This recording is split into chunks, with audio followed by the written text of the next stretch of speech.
Everyone, আসসালামু আলাইকুম। আপনারা সবাই কেমন আছেন? আশা করছি আল্লাহর অশেষ রহমতে আপনারা সবাই সুস্থ আছেন, ভালো আছেন। আমরা আলহামদুলিল্লাহ ভালো আছি। তো আবারও চলে আসলাম আপনাদের মাঝে আমার জীবনের দৈনন্দিন জীবনের একটা রান্নার ভিডিও ব্লগ নিয়ে। তো এই তো আজকেও দুপুরের জন্য পুরোপুরি রান্না করছি। আর এদিকে উস্তা ভাজি করব। তো দুপুরে সাধারণ রান্না-বান্না আপনাদের সাথে শেয়ার করছি। আশা করছি আপনাদের কাছে ভালো লাগবে। তো পুরোপুরিটা আমি হাতে মাখিয়ে নিয়েছি। হাতে মাখিয়ে তারপর পরিমাণ মতন পানি দিয়ে বসিয়ে দিয়েছি। আর এদিকে উস্তাটা ভাজি করার জন্য পেঁয়াজ মরিচ ভেজে নিয়েছিলাম।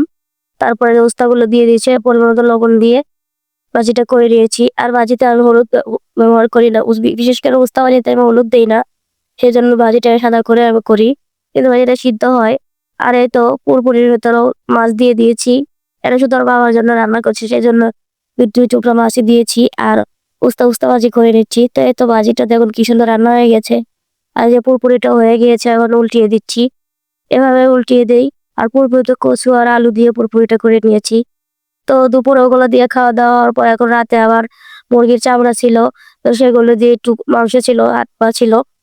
সেগুলো দিয়ে আমার জন্য উস্তা ভাজি করব। তো আমার উস্তা দিয়ে এভাবে ভাজি করতে ভালো লাগে। তো পেঁয়াজ মরিচ ভাজা হয়ে গিয়েছে।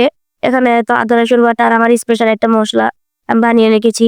সেটা দিয়ে দিয়েছি আর হলুদ মরিচ পরিমাণ মতন দিয়ে দিয়েছি। দিয়ে এখন এই মসলাটা কষিয়ে নিব ভালো মতন। কষানো হয়ে গেলে এখানে চামড়াগুলো দিয়ে দিব। মুরগির মাংস ওগুলো একসাথে দিয়ে দিব।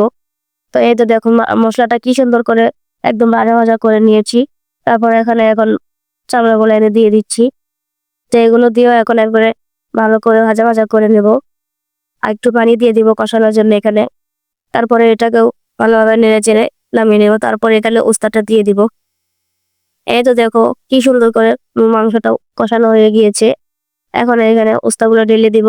তারপর উস্তাটা সিদ্ধ হওয়া পর্যন্ত অপেক্ষা করব। তারপর উস্তাটা ভালোভাবে ভেজে নিব। ভাজা হয়ে গেলে রান্না হয়ে যাবে। তো আজকে রাতের জন্য শুধু এটাই রান্না করছি। আর আপনাদের কাছে আমার ভিডিওগুলো কেমন লাগে সেটা অবশ্যই কমেন্ট করে আমাকে বলবেন।